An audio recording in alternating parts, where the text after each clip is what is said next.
So, Bob, the Eagles won the Super Bowl. They did. And we watched it at your house. And we were so jazzed about it that we kept the night going, even though everyone else petered out like the non-partiers that they are, like the old people that they are. Yeah. And we went to not only a casino, but like a proper casino, an Indian reservation casino. Yep. With all the bells and whistles, literally, and actual craps tables. Oof. And we played craps for, you left about halfway through, but I played craps for 5 hours straight or something. Yeah. And we both won a fair amount of money. Yeah. So I just want to tell all the patrons out there that I'm putting your pledge to good use by, at the very least, doubling it or donating it to the local Native Americans, specifically the tribe of Tulalip. Let's read some emails. What do you say? Right on. Annual long-term patron, Miriam. Well, first off, how do you feel about the Eagles winning? Yeah. Fantastic. Yeah. Yeah, it was really fun. Yeah. Yeah. I'll forget. I'll be like about 4 months from now, I'll be like, who won the Super Bowl? You seem more upset when they lost to KC 2 years ago. I know, right? Than happy you were when they beat KC this year. Yeah, and it was a romp. Yeah, total. Yeah. Well, maybe that was part of it. The Seattle Denver Super Bowl was an even bigger romp. Yeah. Maybe that's part of it. Yeah, maybe. It like gets away from the other team so fast that there's no tension. Yeah. So it feels like the celebration sort of spread out over time. Yeah, maybe that's it. Yeah, it's not a nail biter at the end. Yeah. Yeah. I remember, Penn State got knocked out of the playoffs in the second to last round. And I remember thinking, the good side of that is I don't have to sweat the next game. I can just watch the next game. Right. So, So I don't know. I guess I just don't get that bent out of shape. I'm kind of fun. It's fun, like we had a good time. Yeah. Yeah. Colleen's wearing her Eagles gear. I'm wearing my Eagles gear. It was fun. But you did get in a bad way, but in a fan way, bent out of shape when they were getting beat by KC. Did. Yeah. I've grown up in 2 years. Annual long-term patron Miriam from Madison, I'm guessing Wisconsin, she says, Dear Kirk and Bob, so this is a bit of a long... By the way, there's a chance that we will get through every email in the list. Oh. So I'm not going to say we're going to, but there's not many left. So, Dear Kirk and Bob, thank you for making my life better and more balanced. You have been a positive force in my life, affecting my relationships and making me a better and connected, focused mother. Wow, right on. And greatly advancing my personal therapy. Lately, my partner and I started going to couples therapy, though I have been in individual therapy for over 5 years now. I am still struggling sometimes to maintain eye contact with a therapist, and this was also an issue in couples therapy. I was stressed, and my partner and I feel like the therapist liked him more. Just pausing here, Bob, any thoughts on this so far? I don't know what else you're going to say about couple therapy, but it is essential that you both feel good being there. And so if there's a sense of imbalance, it is reasonable to bring it up with the therapist. And I did that once with our couple therapist. I'm like, I don't think you like me. And she's like, no, I like you just fine. And I don't remember what happened. We worked it out, and that made it so that we could continue. Did you feel like the conversation led to you being convinced that the therapist liked you? Yeah. Oh. Yeah. Okay. Yeah. How'd the therapist convince you of that? Well, it was so long ago, I remember I was really upset, and I asked to meet with her alone, and I showed up in her office, and I don't think we met for an hour, but she was kind enough to see me, and I told her, I just get this feeling that you don't like me, and she dispelled it. I don't remember what she did. It was probably 15 years ago. Do you remember if it was based on a distortion of yours? Yeah. Okay. I think it was a distortion. Yeah. Right. Going on. In our 5th session, for the first time, she gave us an exercise to say something that we appreciate our partner did recently. Oh.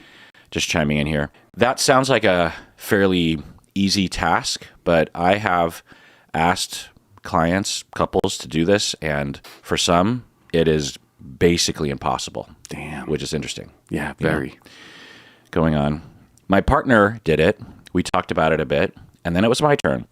I asked why we are doing this exercise because it felt artificial and stressful to do while in session. Just chiming in, yeah, I've heard that and 1,000 other reasons as to why someone would not want to participate in it. What do you think? About this or about the general? Like what are the things that are happening that would make it a person reluctant or draw a blank or whatever? Yeah. There's so many barriers. One is that so few models are provided along these lines that even if you were raised well, it's strange. It feels foreign. For some people, it is not so foreign because they were raised differently or they had a chosen family in adulthood that purposely pushed past that, I don't know if this stereotype fits, but a lot of hippie-oriented people that I have hung out with in my past are much more, Burning Man people, burners, are culturally more of that ilk. I don't know if it's all the ecstasy that they take or something that leads to them just going, oh my God, I want to touch your face. I love you so much. And then it just translates into sober time compliments. But it's rare to live in a cultural subculture that compliments even in the slight, let alone to just eye contact, say, I appreciate you for X, Y, and Z. The other thing is that it's vulnerable, and to compliment someone is to show that you care. And of course, we all understand that everyone cares, but it's a totally different thing to, in the moment, demonstrate that. It's also a bit of a performance if you're in therapy, or even if it's just the two of you alone and it's a task that you have to do. You can, I don't feel this way, but I understand that others do, that you can feel, even in front of one person, you can feel like you're on stage with a spotlight on you, as if there was an entire stadium of people staring at you and scrutinizing you, which is weird. And I recommend that people get over that shit fast, because if you are prone to stage fright in front of your partner, that does not bode well for your relationship. It's not your fault that you're like that, but that's something you gotta like acclimate to and habituate to. So I think that also people, when they appreciate and they have so much pain and resentment, yeah, I was thinking that, as they compliment, all of that pain and resentment comes flooding forward. Like if, what was her name again? Miriam. If Miriam were to say to her husband, like the first thing that pops into her mind is, I want to appreciate him for holding my hand while we went for a walk the other day. Well, the very next microsecond after she thinks to even say such a thing is all the times that he didn't hold her hand. Right.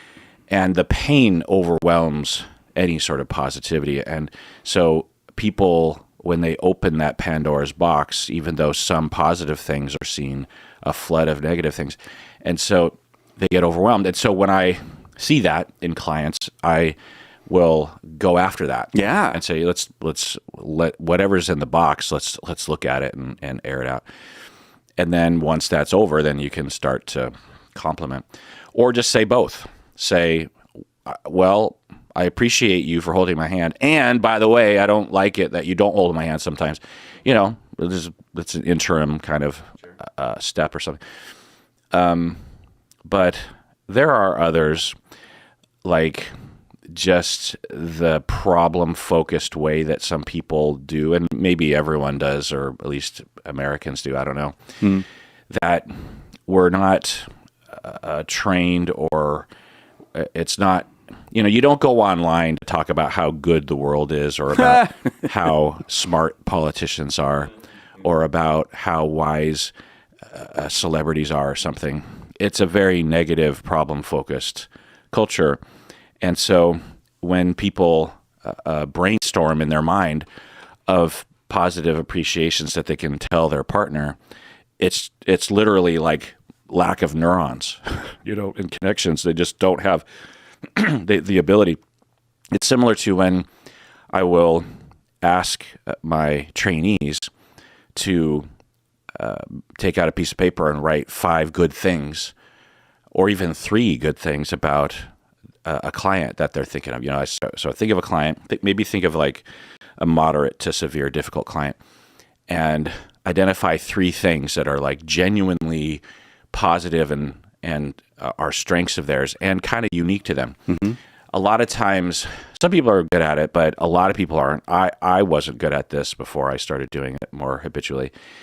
And they would come up with things that they've heard before, like, well, it's a strength that they're going to therapy. Mm-hmm. And yeah, that's great. Yeah, that's something. But it's not what I'm looking for, because if you're really paying attention and you have those neurons that are ready to notice things, then you'll see profound strengths in people that are extremely bothersome as clients, and it's not common in case consultation to talk about strengths, it's very common to talk about problems. And I can go down a whole thing about postmodern therapy and strength-based stuff, and there's some like annoying things within solution-focused circles, but I appreciate it. But anyway, going on. So in our 5th session, for the first time, she gave us an exercise to say something that we appreciate our partner did recently. My partner did it. We talked about it a bit, and then it was my turn. I asked why we are doing this exercise because it felt artificial and stressful to do while in session. She immediately said that she can't explain everything we are doing, and I just need to trust her. After that, she said she feels I am angry all the time. She asked, so just chiming in here, reading between the lines, what do you imagine are some possibilities as to what the dynamic was between her and the therapist? I think the therapist was nervous. So the question comes, why are we doing this? Which is a legit question. And the therapist, I'm just getting the little thumbnail sketch here. The therapist comes back with a reflection that you're angry, right? So that sounds to me like the therapist is perhaps back on their heels a bit or on edge a bit. And the fact that when they were asked the question, why are we doing this? They came up with, well, you just have to trust me. I don't think actually that's true. I don't think you have to trust your therapist. And it is reasonable for, even if it's hard for a therapist to do, to be able to describe what they're doing in their treatment. Either maybe not in that moment if they can't do it, what the hell, they can't do it. But at some point, it is reasonable. I also think, though, that it's not artificial. There isn't anything that's artificial about it. What happens is you get the sense that you're now going to be a performing seal who will do your little trick of name one thing I appreciate about my partner. And what you notice is that your body fills with, a kind of stress. That's noteworthy. Like, that's worth paying attention to. It's very similar to what you were saying a minute ago about how hard this can be because the pain comes forth or whatever. So there really isn't anything artificial about it. The only artificial thing is if you make yourself perform when you're genuinely like, I'm too mad right now, or I'm too scared, or I'm too ashamed, or, whatever it is, or my heart beats too high, or I can't think of a damn positive things to say, and I'm worried that I'm going to be, let him down, or disappoint him, or hurt his feelings, or whatever it is, or look bad in the therapist's eye, or whatever. Like, that's a pretty big response, and that's noteworthy. Like, that's worth everybody slowing down and taking a look at, because last I checked, ain't nobody there to perform couple therapy, but you do get to pay attention to what happens and learn, right? What happens when I step up to this plate? Nothing artificial about it. In fact, quite organic. Yeah. Well said. Thanks. Another angle I thought was that for some people, they are thinking, or some couples, maybe I should also say, are in a mode of thinking about tit for tat. Yeah. And if they compliment then they believe, and maybe it's even true given the culture of the couple, that not the cultural like ethnicity, but the culture that the two of them have built together, that if one person were to compliment the other person, that would give the other person more leeway in the future to be bad as a partner, that sort of thing. Some people are like, in order to keep my partner on their toes, in order to get them to notice me and care about me and listen to me, I have to constantly give them the impression that they're almost in the doghouse kind of a thing. And obviously that is not a good place to be. It's a sign of something, but discarding that as soon as possible for both people and having ways to make it easy to discard that is the path. So, yeah, the thing that I'll say, and it's hard for us to know because it's pretty briefly described, but that's what it says on the form when you fill it out on the website, is please be short. Don't go into too much detail because I don't have time to read everything, so it's hard to know. And even if we had a little bit more detail, we wouldn't really know. And it's from her perspective. But I think two things are true. One is that the therapist probably doesn't have a lot of experience with this kind of frustration as a therapist. When I give people these kinds of exercises, even if we're 10 years into therapy and the clients know me really well and things are improving, I do not expect either one of them to do it. I always am very open to it completely flopping and diplomatically attempt to manage the situation. Sure, there might be a part of me that is thinking, at the very least, you're paying for therapy, you're here. Shouldn't you listen to your therapist when he gives you a fairly simple thing? And it was only a question that could be answered in like literally 5 seconds. And my God, like, you can't say something appreciative about your partner. Sure, I have those thoughts, but I also understand the reality of the psyche and of emotions. And so, and I have enough experience having administered these kinds of exercises to know that I would say at least more than half of the time it doesn't go well. The reason why I'm even prescribing this in session is because there's a problem. The fact that I have to prescribe it says something about the situation. And ouch, I just kicked my desk. And so the fact that I have to prescribe it means that there's a pretty good chance that it's not going to go well. So I prepare for that. And then when it doesn't go well, I have ways of dealing with it. One is, instead of getting into a power struggle with the client or alienating the client, or because I'm reminding myself, and I'm looking at the email, that this was their 5th session. So you don't have the relationship yet, one. Two, you don't know the client well enough to know what they're capable of, you know? So especially in the 5th session, if I did do something like this, I would very much expect or be very ready to experience a complete breakdown by at least one of the individuals.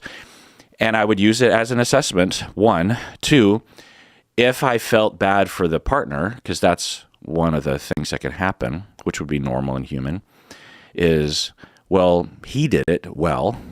And then we turn to her and she just completely drops the ball. Like, okay, it's artificial and stressful. Well, step up to the plate, take a swing. Like, there's not one thing you can think of. Like, that's what anyone from the outside would be thinking. That's what the husband would be thinking, right? But we understand that there's a reality here of emotion and Pandora's box and familiarity and discomfort or whatever. Or transference or regression or God fucking knows. And so for me, I want to be flexible to that client, but I also don't want to alienate him. I don't want him to walk out of that fifth session saying, wait, so I did all that work, she didn't, and my therapist just let her off the hook. And I would gauge that.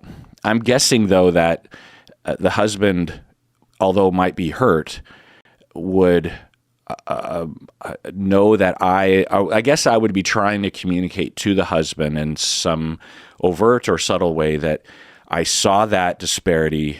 I'm noting it. I don't think this is the end of the road, but I don't think it's useful to tank the relationship with your wife to like force her in this moment, like I might just try to, in this session overall, bond with him on some level.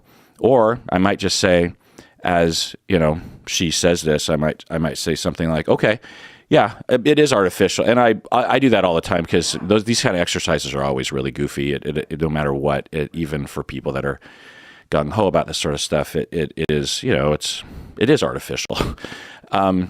So I'll say, yeah, okay, sure, it's artificial and it's stressful. And if you're not ready to do it, we can do something else.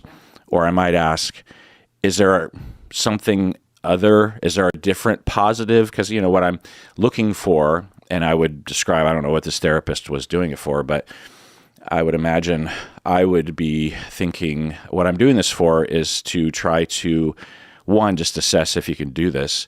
Two is to begin the habit of thinking and expressing appreciation, because it goes a long way.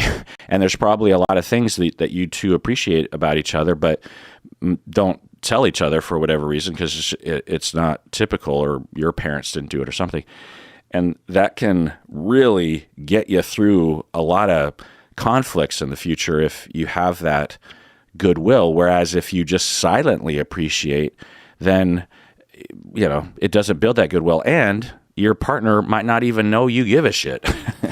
So to only tell your partner when they're pissing you off is one way of trying to get them to change. Another way is to also, or maybe only, tell them when you appreciate them, and then they will naturally gravitate towards that. So is there anything that you can think of to appreciate him? And then if nothing came up, I'd say like, well, it's totally normal to, upon hearing a question like that, to kind of go blank. You're in therapy, you're on the spot, but give it some thought. So that's what I would do. And I might even say, and I just want to recognize you, husband, that you were able to do that, and that's great, but you're not getting an appreciation right now. But it isn't to say that we're not going to get there, because I have confidence that we will. Something like that. Anyway, going on. Miriam says, she immediately said that she can't explain everything, and and I just need to trust her. So with that sentence, I don't know what the therapist did. This is through Miriam's perspective, and sure. But it sounds in the direction of not being, one, flexible, and two, not recognizing that a lot of clients aren't going to be able to do this. And really, for a couples therapist to do an exercise like this in the fifth session and expect it to go fantastic, I find to be an amateur mistake. Because when I work with my trainees and we'll do role plays, or even I'll be watching a videotape of their work, they will fall into this hole, this trap in the beginning. They'll go into a session saying, okay, I'm going to do this exercise. And then they do something like this, and there's like a whole, myriad of things that therapists have available to them, either inventions of their own or exercises that they've learned about. And they almost always flop. And then, I'll talk with the therapist afterwards, and they'll be like, yeah, I don't get it. Like the therapist or the client it just isn't ready for therapy, or I don't know. That was really pissing me off. Yeah. I'd be like, no.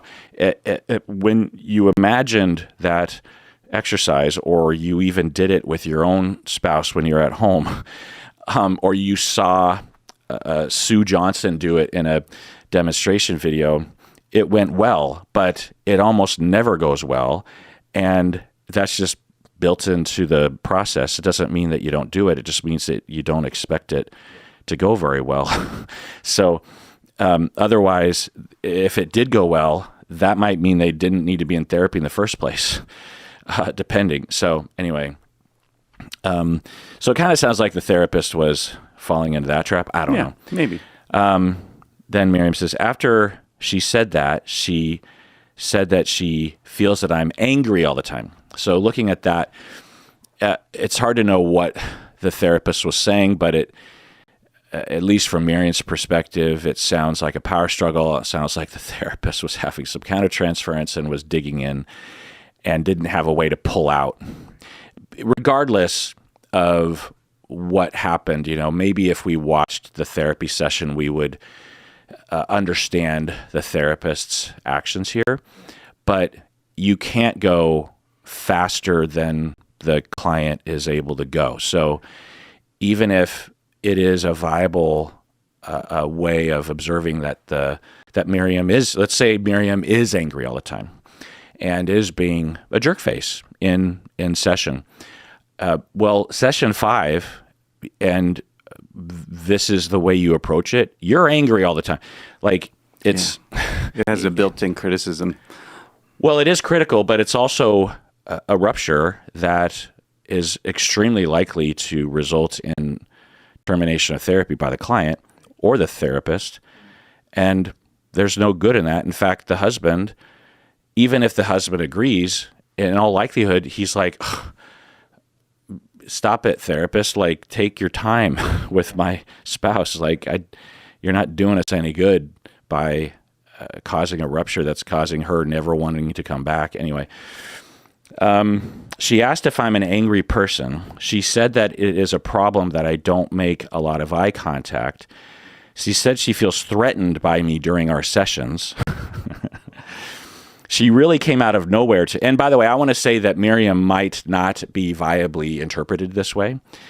It sounds like she was having a hard time with that exercise, but it's unknown if it's viably an interpretation that she's angry all the time. She has trouble with eye contact. You could see how that would be interpreted. I mean, to me, from Miriam's description, it sounds more anxious, socially anxious, or it would come across as more socially anxious. I don't know if it is socially anxious, but anyway, this really came out of nowhere to me and left me feeling really bad, and I can't see myself going back to couples therapy. I know there is no way for you to know the truth, but I'm really not an angry person. If anything, I am not angry enough, and that is something I work on in my personal therapy. I am mainly anxious in therapy, so that is in alignment with what I said. Should couples therapy be a place I shouldn't question what the therapist is telling us to do? Is it threatening if a client doesn't make a lot of eye contact? Is it threatening if a client asks a lot of questions? So, Bob, first question, should couples therapy be a place I shouldn't question what the therapist is telling us to do? Yes, you should never question what the therapist is telling you. Of course not. In fact, I have it built into my disclosure statement. If I do something weird, if you don't understand something, I don't have any tricks up my sleeve. Just ask, because I want you guys to be able to focus on your relationship and not have to, be distracted by me. So, yes, absolutely. Absolutely. Do people question you? Yeah, occasionally. And more. Let's see. Okay, I'm drawing a blank. Let's see. People questioning me. When's the last time that happened?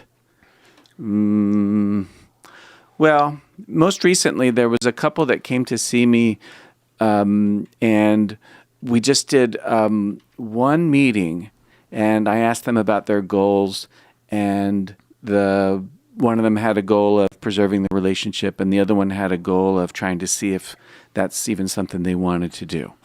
So when I sort of looked at that, and I did some consultation with their previous couple therapist and whatever, and I thought they don't have a mutual goal. And then we were scheduled to meet again, and I thought about it a lot. And then I emailed them the day that we were supposed to meet again. Pardon me, and said, you don't have a mutual goal, and I don't want to meet. I don't want to take your money. And this is what I think you should do. And I suggest they do discernment counseling, which is when one's leaning in and one's leaning out, a way to kind of figure out what you want to do because they're not on page. So, and the one of them wrote back and said that seemed kind of abrupt.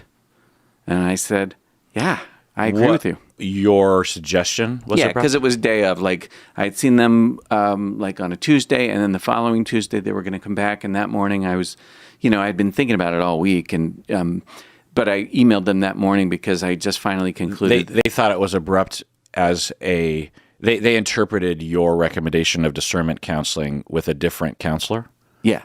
as you saying your relationship is in a different zone, Yeah. and you're in not the zone that is conducive to couples therapy. You need to figure out whether or not Yeah. you actually, as a team, want to be together, Right. and with a discernment counselor. Yeah. That was my advice. And the person said that they thought that was, kind of abrupt, and they were, upset with me. And I just said, yeah, I agree with you. It is abrupt, and I'm sorry about that. And I felt like shitty taking your money to say that to you. So I did it this way, and I'm sorry. So yeah. But you still stood by it? Oh yeah, yeah. I think it was the right thing to do. But it was abrupt to them, and yeah, I'm not arguing that was abrupt. I could see why that would land that way. Yeah. There's nothing to fight. There's nothing to defend. There's no point in defending any of it. It's just the point of view and a certain timing. So whatever. I'm pretty good at that, though. I'm not perfect, but I'm pretty good at when I get feedback, just accepting it for what it is. And I'm often, yeah, you really got a point there. And, I'm sorry. Or I'll come back the next session and say, I don't think I did it such a good job, in this moment. And how are you guys doing? Or shit like that, right? Mm-hmm. So just sort of humble and therefore flexible. And I think what it does is engender safety. Yeah. It's one of my favorite things to do. Yeah. And honestly, if you're a couples therapist and you aren't regularly, I don't know, on average with a particular client, I would say every 2 months on some level apologizing, maybe not, hopefully not to a large extent, but maybe. But yeah, I'll, it's impossible not to get overwhelmed with countertransference. It's also, it's a total minefield with people that have tremendous traumas growing up that are in couple therapy. Yeah. So yeah, it's going to happen that at the very least, even if you're doing everything perfect as a therapist, there's going to be at least minor ruptures at times, or at least questions of ruptures. And so, just saying, hey, last session, I'm not, this is me talking as a therapist, I would say something like, hey, last session, I don't know if what I was doing was helping at all. I'll tell you, I was trying to help, but sometimes I get a little too forceful or too, I don't know, mean or something. And I was thinking about that and I feel bad. And some clients will be like, oh yeah, well, it wasn't so bad, but thanks. Or they'll say like, oh, I don't know what you're talking. No, I actually like that, or whatever. So there's various different responses. But I want to talk about discernment counseling for a little bit because I have it's a bit of a pet peeve, discernment counseling. Uh-huh. So we have this thing in our field, and I think particularly in marriage and family therapy, I'm not quite sure, that we, in a pinch, when there are difficult presentations, things that are hard to work on, we have this one referral out impulse. But at the very least, more generally, and that's not really, that's a pet peeve, but it's not really the pet peeve I'm getting at. It's that we have this idea that we have these specialties that you have to have. And I don't know if you were saying this, but there are people in my field, our field, that believe that if that topic comes up where you have one person who doesn't know if they want to stay in the relationship or not, that they have to work with a certified discernment counselor. Yeah. Which is so fucking dumb, because any therapist worth their salt can talk with any client about it, individual or couple, about the topic as to whether or not they want to discern if they want to stay in a relationship. And discernment counseling isn't rocket science. It's exactly what you would imagine it would be. It's just a more formal way of exploring and helping a client to explore. It's almost kind of like career counseling in a way. It's that kind of model. It's to help it's a program it's a style of therapy that you can learn as a therapist that gives you these more elaborate tools. But really, as a therapist, you could be good at, I would imagine you, Bob, would be good at exploring that with a client without ever having taken a class on discernment counseling, because all it is exploring whether or not someone wants to be in a relationship or not. And just getting to the core of who they are and how they feel and their history. And a lot of times, whether or not someone wants to be in a relationship or not depends on the status of the relationship. And so you can talk about it individually with people and, alternate between individual and couple therapy. So I'll ask you, what was it about that? Do you, as a policy, refer people out when there's that question? It rarely happens. Yeah. So do I as a policy? I don't really have a policy that way. Yeah. Yeah. And it's not a hurtful referral out, no. But especially if it's in the first phase of therapy, because it's really neither here nor there. Yeah. But the other question I would have is, have you never run into that? Because a lot of my couples, one or more of the individuals, is seriously questioning whether or not they want to stay in the relationship. That's usually that's the standard couple that comes into therapy. They come into therapy pretty late often. Yeah, it's true. Off the top of my head, I'm not. That doesn't occur to me. I can't think of a couple I'm seeing right now where that's been the case. It just doesn't mean anything. It might mean I'm missing something, or it might mean... Well, maybe the threshold that I'm thinking is different than yours. Maybe you're thinking of people who are, quote unquote, seriously questioning whether or not they want to stay in the relationship. You're thinking like they're on the verge of, drafting a divorce decree tomorrow. Right. Like people that have, that have that thought, particularly in a conflict, like, do I want to do this anymore? Or I definitely don't want to do this anymore. Yeah, that's, you can't run away from that just because it shows up. Right. No, this one, it just felt like they really didn't know. They really weren't on page. Mm-hmm. And I wasn't sure that couple therapy would actually be anything but exercise in frustration. Mm-hmm. For everyone. Yeah. Yeah. So I will, just we're on this topic, say that it's totally viable to refer in, again, especially if you've seen this client once or twice. It's like there is a specialty in this area, and it would, if you don't have a relationship with me yet, then you might as well start with someone that actually specializes in that work.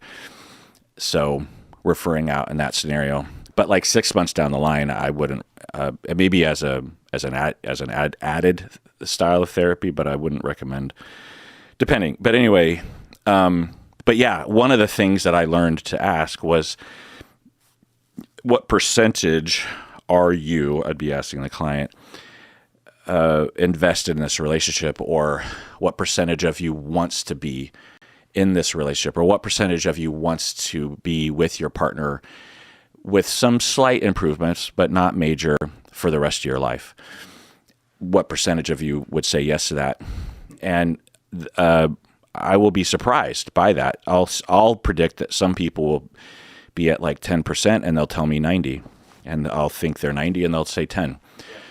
And we also will, if it's relevant, that it often, I would say about half the time it is, to keep track of that number as a metric of where we're at. Plus, if you're someone's partner and you want to be in a relationship, then you would really want to know where you're at. What's the status, and what's the prediction, and what's the future hold. So, and is therapy helping, or what is it that my partner is exactly looking for? Oh, they just bumped up from 40 to 50%. What happened this past week that actually helped them to do that? That's not what I would have thought. You'd be surprised how weird your spouse's criteria are. If you ask and they answer honestly, and they know enough, so they have enough self-awareness to tell you, there can be some weird shit in there. Like, when you put away the dishes, that's like everything. You're like, what the fuck? Dishes? Well, I can do that. That's not, so it can be weird. So, getting to know that is important, and not assuming that it's what you see, and also not what you also would have as criteria. Anyway, the other question that she asked, is it threatening if a client doesn't make a lot of eye contact, Bob? What do you think? No. Eye contact. I was in therapy once a long, long time ago, right around the time we were in graduate school or maybe after. It doesn't matter. And I wasn't making much eye contact, and I remarked on it with my therapist, and she said, Bob, there's lots of ways to have intimacy. And right now you're busy talking to me, but you're talking to me about real private stuff. So if your eyes wander around the room, that's fine. Don't worry about it. It's no big deal, right? So I don't get too bent out of shape about eye contact. Also, I know, eye contact is, it could mean a lot of different things, like babies and parents gaze at one another. They have eye contact, and it's a way to co-regulate, and, that's great. But babies also have to look away. They have to, because it's too overwhelming. And then if the parent doesn't let them, then the kid is learning, I got to do something else to regulate myself because you're way too invasive. So I'm gonna dissociate, or I'm gonna daydream, or I don't know what babies do, right? But so maybe if that's happened to me as a kid, as an adult, I'm gonna have this mode of being that may or may not have very much eye contact in it because I've had a crappy experience. Does it mean anything? No. I mean, yeah, of course it means something. Does it mean I should be making eye contact? No, what I should be doing is learning about it. Yeah. And in the history of humankind, yelling at someone because they don't have eye contact, to make them have eye contact, has literally never worked. Great point. So what the fuck? Yeah. Why are you doing that? If it's a concern, okay. But I've seen this, and I've seen it from trainees, and I've heard about it from people emailing in. There are therapists that have a vague sense that, okay, I'm noticing no eye contact or less eye contact than normal, and they have this very amorphous, tenuous grasp on any sort of clinical understanding, and they conclude that it would be a success in therapy if eye contact were to be increased, but they don't know why, and they don't have a conceptualization. They're just like a dumb Cro-Magnon of just like, must make eye contact more eye contact good, less eye contact bad, and so they just start hammering, and they word it in this clinical way, and there's no other clinician in the room, so they get to, by authority, just do whatever the fuck they want to do. And they're just like bludgeoning the client by telling them basically, you need to have more eye contact. Like, what the fuck? Yeah. Where is this written? It's like, okay, why is eye contact a concern to you, clinician? 2, if it is a concern, how do you get from A to B? Because you can't just yell at, or you can't just pressure someone, Anyway, let's take a break before I get too fucking annoyed. But anyway, I don't know. So Miriam, your therapist could be fantastic. I have no idea. After all that. Yeah. But those are our responses, generally speaking, to what you're saying. Let's take a break. What do you say? Right on. All right, we're back from the break. Next email, patron Emily from Roy, Utah. She says, I have been working for a small private practice for the last 3 months. I do individual therapy as well as a DBT group. When I started the DBT group, it was an in-person practice, but was recently changed to telehealth. The owner seems to be having some financial issues, and I am not getting paid on time. Payroll is a mess, and there is an excuse every 2 weeks as to why payroll is going to be late. I am currently 2 days past when I was supposed to get paid, and I have bills to pay. I feel obligated to my clients and the DBT group. I am currently on week 3 of 6 of the mindfulness portion of the DBT class. I don't want to leave, but I also need to pay my bills. Any advice would be helpful. Bob, what do you think? Well, it's perfectly reasonable for you to not work if you're not getting paid.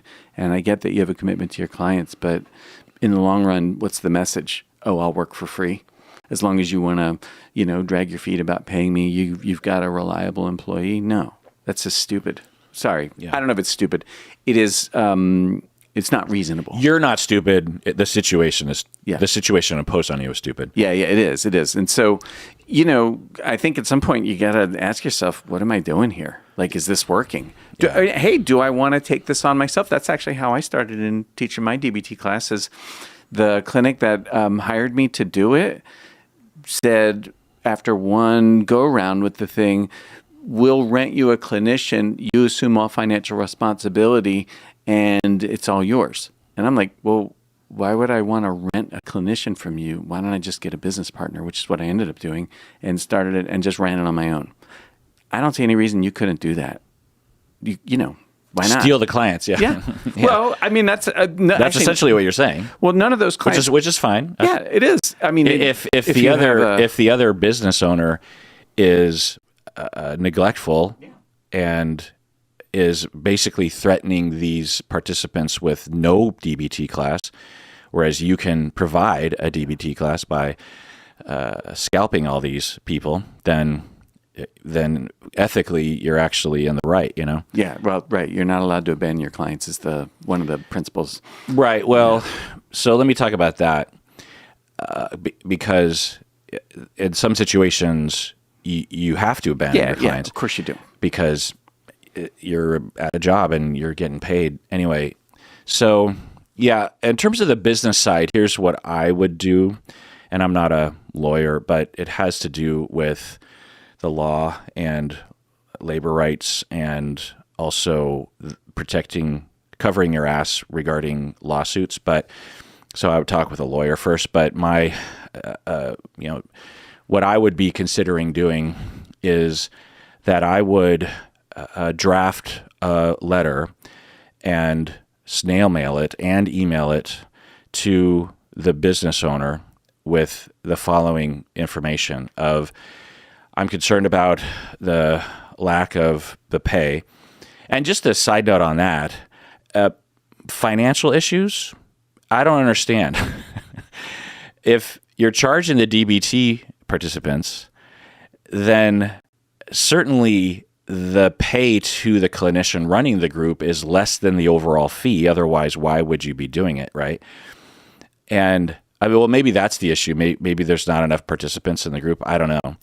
But I don't understand how you can have a business hire someone and then not have the ability to pay them. There's got to be some kind of massive problem happening, like a gambling problem. Maybe, yeah. Or just horrible planning or something. Like, I just don't, because to me, it's like, okay, fine, you're going through some financial issues, but you got to pay your people because they have to pay their bills. I would, there would be a lot of bills that I wouldn't pay before I would stop paying my employees, Like, I would stop paying my leases, or I might even stop paying certain personal bills because it's like, well, this is my fault, And, there are situations, who knows what's the bigger picture, but at the very least, I would draft a letter and I would send it to the business owner and I would say, here's my concern. And I would, because this might be reviewable later by legal people, I would log and document in this letter every date and every check and how late it was and any communication that you could refer to past communications, like here's what you said, here's what I said. And then I would say, essentially it would be an ultimatum letter of, if in the next number of weeks, if X doesn't happen, then I have to quit, which means that the participants in the DBT group will be without a clinician. And also, unless I hear something different from you to convince me otherwise, in a week's time, I'm going to tell everyone in the DBT group, not anything about your financial problems, because I don't know what's going on, but I'm going to tell them that I'm not getting paid. Therefore, there's a chance that in the future I'm going to have to quit, which would mean that you as participants might not have a DBT clinician. So you might want to just plan for that or prepare for that or something. because I can't work at a place, and I'm sorry. I want to work with you. I care about you, but I've been talking with some people and they're telling me that I shouldn't work somewhere that I'm not getting paid. So I would do that. That's how I tend to think, because that puts it in I'm always trying to put the ball in other people's court. I'm always trying to figure out what's my position, what's my stance, what's the if-then statement, if we go back to programming, and then set it and forget it and modify it if something comes up. But I don't want to have to stare into the darkness at night when I'm trying to fall asleep, mulling something over constantly. I want to establish, if I don't get paid consistently in perpetuity of this job from this day forward, then I will quit in exactly 1 week after not getting paid. And in that week, at the beginning of that week, I will inform my DBT people. I will have already warned them. I will have already apologized, and I'll figure it out from there. It's just a program. It's a contingency plan, a safety plan, if you will, a crisis plan. In a sense, it's in that sort of category, not like, not in the clinical sense, but in a you set it and forget it kind of way. And then I can sleep at night and I just wait for other people to do their shit, and then I'll do my shit. Because I hate just sitting and staring into the darkness going, what if this? Well, what if that? Well, what if this? What if that? It's totally a destructive way to live. So that would be my advice. Let's take another break and get back another email. What do you say? Yep. All right, this next email, annual patron Katie from Europe, from good old Europe. She says, "Hi, Kirk and Bob. Thanks again and again for everything that you do!" ! I've had my therapist for about 2 years now, and he has helped me a lot with a ton of things. Among others, he was the one who made the biggest difference in me deciding to leave my extremely jealous boyfriend. The last session, however, did not go as planned with the therapist for, therapist 2 years. So I'm going to summarize the rest of the email, or the middle section. Basically, Katie had an online session with her therapist that she likes, and she revealed some of her past trauma, and she had a panic attack of some sort, or a dissociative event. Hard to know. Some kind of highly emotional, distressful event as she was talking about her trauma in her past. And during this panic dissociative event, she ran out of her house and into the woods, because remember, this is an online session. So she ran out of her house and into the woods, and a big rainstorm later motivated her to return home. So, it was rough. This was an event. And going on with her email, "I just want to thank you for continuously repeating that it's okay to talk to him about it, and I will. Thank you so much for constantly reminding me that it's okay. All the best to you, Katie." End of email, parentheses, "I hear you find it funny when the patrons write that." End of email. Bob, what do you think? I think you like it when they write that because it's over. No. Oh, that's not true? No. Oh, that's what you say when the email ends. I thought I heard you say. I think it's funny because I say end of email. Yeah. And then some people started writing it into their email, of email. Yeah. That's why I think it's funny. Yeah, right on. Yeah. Well, I'm imagining how scary it was for both of them. Like, Katie's running out of the house and into the woods, into the rain, and just in terror, right? And I'm imagining the therapist watching her leave the screen and not come back. And, I don't know what that means, except it would be alarming to me if that should happen. And so I hope they talk about it, right? Not so that it doesn't happen again. I mean, I hope it doesn't happen again, but if it does, it does. But because that's pretty freaking provocative. So, definitely should talk about it. There's nothing to be ashamed of in it. It's just a terror response. Yeah, and it doesn't sound like Katie is ashamed. Oh, good. The evidence is strong that, Katie, you should have paced yourself, and your therapist should have paced you. People will, I don't know, because there's not a lot of detail, But from the little details that I summarized, it is a high likelihood that this is one of those examples that I will talk about regarding protecting clients from their own re-traumatization as they head into talking about past trauma. And I rarely hear therapists talk about thinking of doing this or doing this because it's so counter to the culture of therapists that when a client says, okay, I have something I have never told anyone before that happened to me when I was a kid, and I want to tell you about it.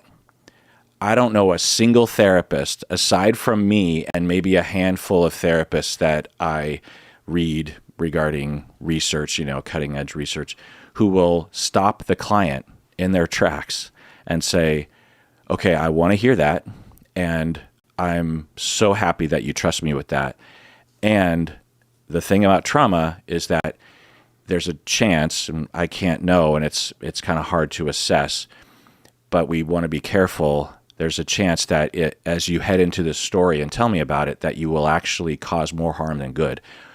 We will eventually get to that story if you want to, and I really want to be there for that story, but we have to assess a number of things of distress, of PTSD, and dissociation, and your own awareness of your emotions in order for us to even begin to explore whether or not it's safe for you to tell this story. I have to be confident that you can very effectively evaluate your distress level and your predicted stress level given the ramping up of adrenaline in the moment, in session right now, not retrospectively. So we have to talk about a lot of things like that. So that's a very strange thing to do as a therapist. And it feels like you're telling a client to shut up, but it's not. It's because listen, she says that in an online session, she revealed some of her trauma, which sounds to me like for the first time, she has a utter panic attack or a dissociative event. She, in her description, she didn't know which one it was. She just described something that to me sounded in that category. I couldn't tell which, could have been both.